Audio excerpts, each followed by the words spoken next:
Well, Charlottesville announced today the next steps for an emergency shelter on Holiday Drive. Charlottesville City Council voted last night to move forward with $4 million for operation services.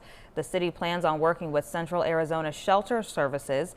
CAS will connect individuals with emergency shelter, case management, healthcare, and resources to get permanent housing. As we're finally going to be able to open Holiday Drive as a year-round low barrier shelter, which will be transformative in terms of what we're able to offer to anyone who is currently staying outside. And then at the end of the year, there's slated to open 80 units of permanent supportive housing. City staff is continuing to work with people living in the encampments as they prepare for the shelter's opening.